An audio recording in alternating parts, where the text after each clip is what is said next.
Welcome to Inquiry into Self. So, all that is this single perfect unfolding. Everything is fitting together in a harmony that can't be changed in any little way. Each moment couldn't be any different than it is. And all of it is supporting any piece that we might pull up. If we point out one particular love here or beauty here, all of it is together orchestrating each of those things. And then we add our interpretations, our mental ideas about cause and effect and better and worse and all of that. When those mental interpretations are more in line with what actually is, our system responds by relaxing and opening, and there's just a sense of more peace and harmony. When we add interpretations that are actually more in conflict with what is, then our system will feel more anxious, more sadness, more upset, more struggle, more conflict, more tension, all of that. Now, all we can do really is just add these interpretations. This natural flowing is this river that's going to keep happening. Now we'll notice, when I'm open and honest, or when I'm kind and generous, blah, such and such seems to happen. And that will integrate into this unfolding, and it will become more and more expressive in the ways that we're feeling attracted to. So it's not like our interpretations are totally irrelevant. The system notices the interpretations we make and then seems to incorporate them in a way that we get to continue to learn how to make better interpretations. Now, let me give an example, and then we'll go into how this applies to spiritual bypassing. In my example, I had a friend several years back who asked me to take care of her two kids, 12 and 13 years old, I think, for several weekends in a row so she could complete a project. And I didn't feel any draw to do that, and I said no. And then she said something along the lines of, oh yeah, you're not as loving as I thought, or you aren't as loving as you say, or something like that. And what was great is there was just no reaction in me. I had lost the need to be defined as a loving person. And okay, I guess I wasn't as loving in that moment. It didn't matter to me.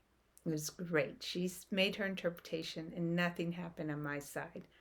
I was completely happy that she accepted my no, and that was great. So then I could have had a spiritual interpretation that, I should be an example of a loving person. I should be recognized as a loving person. And then I would have gone into some sort of defense. What actually happened in my head was my own description of what was happening, which, was simply a layer of interpretation as well. But fortunately, it just left me peaceful. It was an interpretation that I knew if I had said yes, I would have been very invested that she make a lot of progress on her project. And the history was that probably wasn't going to happen. So I was going to be set up with needing her to accomplish something, sort of as, in return for what I was sacrificing. And I knew that that wasn't going to work. So it all seemed, my interpretation just felt good to me. Now, when we're paying attention, like if I had said yes, and then I had that investment in what she did, and so each weekend I was asking her, and did you make progress? How much more is there to go? If I had gone down that path, like I had done previously with other situations, not specifically with her, but I could have felt, wow, look at this. I'm not giving this gift freely. I'm giving this gift on condition that this person does such and such. Like I would have noticed. And then there probably would have been tension between me and that person because I would have been attached to them doing something in particular according to what I wanted. And so there would have been a lot of stress added into the situation.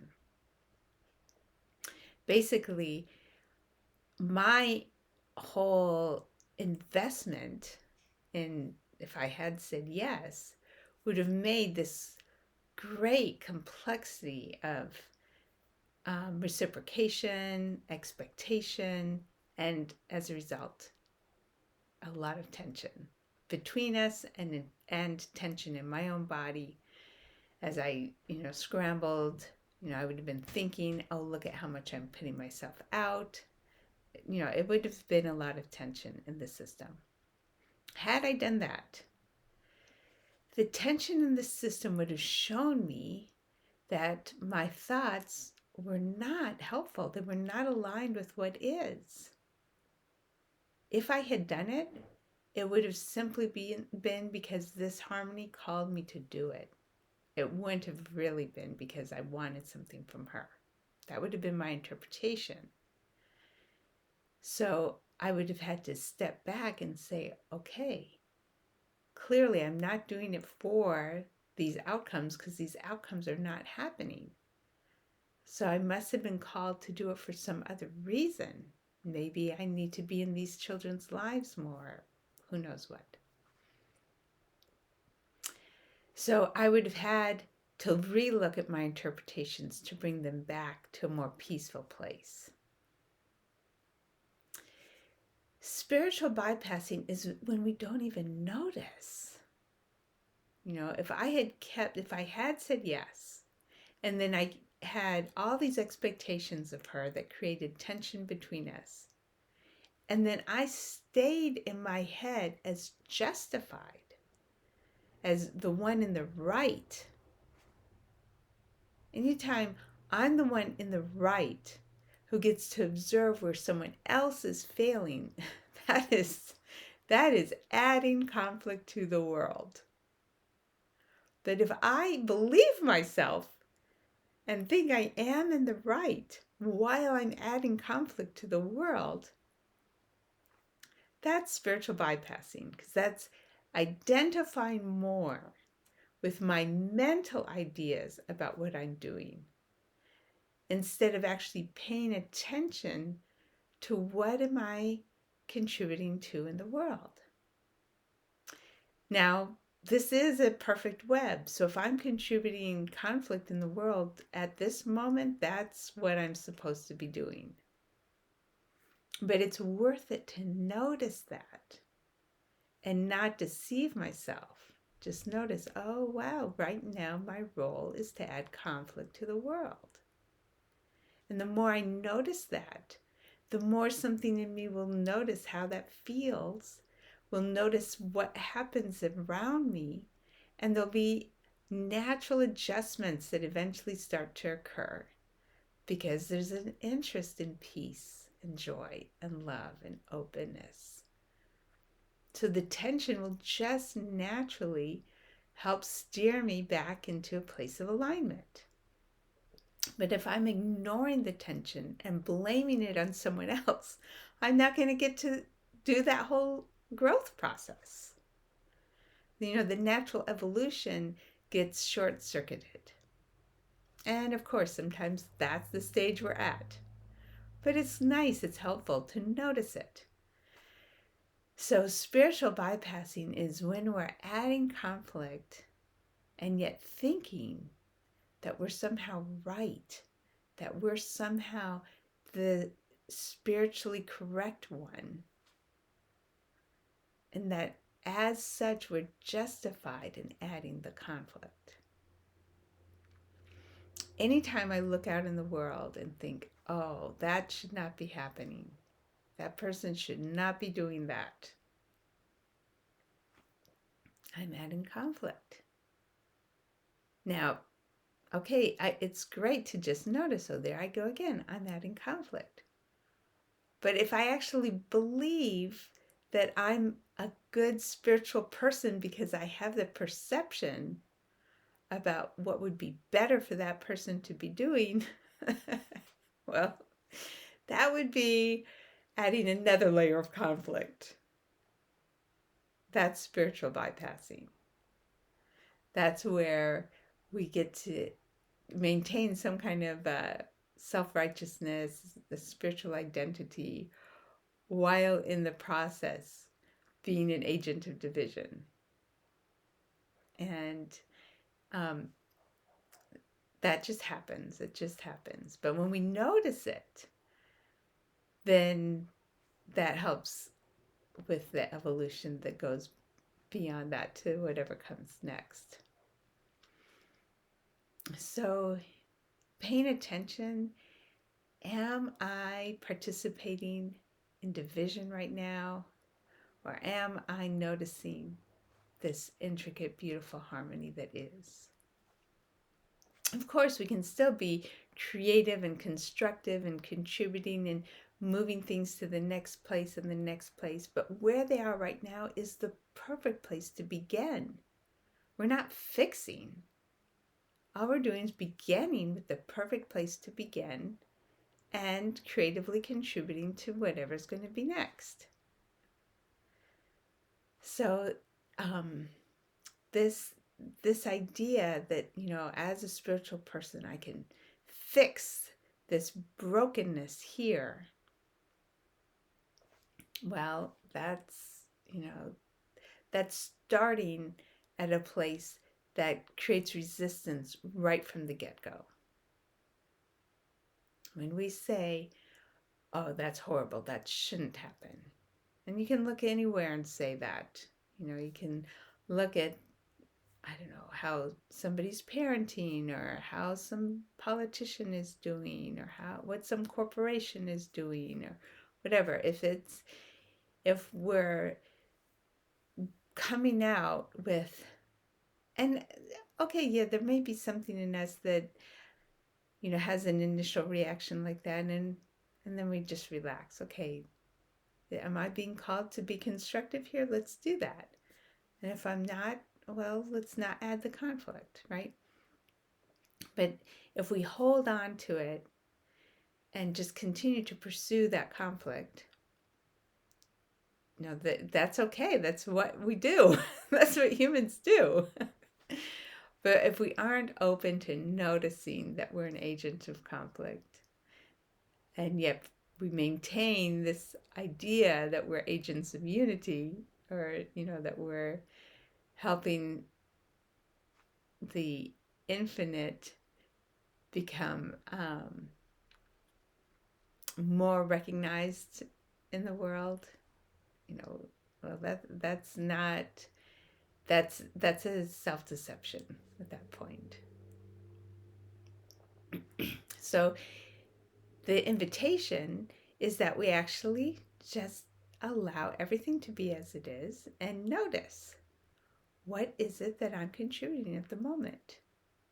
And then if we feel called to contribute less conflict and more love, more integration, more wholeness, then let's do that in everything that we do, right? Or see if that arises within us.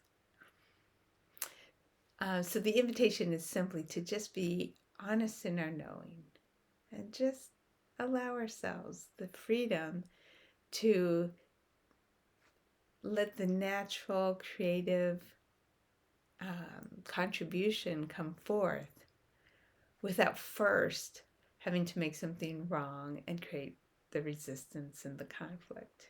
It's amazing how we can love what is while we contribute to its evolution. Really, like in that moment, I loved that she was able to come up with a story about me that allowed her to just move on to whoever she was going to ask next. I loved that she had her plan. It was all good, all good. And when we're looking out into the world, we can love that each person is finding their way perfectly. That this harmony works to make sure that everybody finds their way. There's so much immediate feedback in everything we do. Immediately, there's more tension or conflict in us, or there's more openness and love. Immediately, this natural web gives people constant feedback. And as I look in my life with the constant feedback, some things change more quickly, some things change more slowly. Very much in my life. So I know that's going to be the same with other people. They're getting the constant feedback, and some things will change more quickly, things will change more slowly. And I don't need anything to change, because this natural harmony is creating every precious thing that I know. There's so many precious things in nature that I get to hike in the ocean that I get to walk by, precious things in the love and care that I see people giving to each other in the hospital where I work, precious things in the more whole foods that are being grown, precious things in the new ways that people are figuring out how to help homeless people and how to distribute food. And I mean, there's just so many precious things. The great spiritual explosion happening, which seems to actually be aided by the fact that there's so many difficulties in life in many areas. This great spiritual explosion, wow, everything is working together to have that happen. So everything that's happening, everything is essential. And I don't have to throw conflict into the mix. I can contribute creatively. And spiritual bypassing is when I imagine that, I've got the I've got the right to, as a spiritual person supposedly, point out what needs to be fixed out there. I'm not looking at myself. I'm creating conflict and not even noticing it. And yet presenting that I'm something else. It's something that we do as humans. But the invitation is to just notice honestly. Am I contributing conflict here? And where's the deeper interest that creates constructive, loving contribution?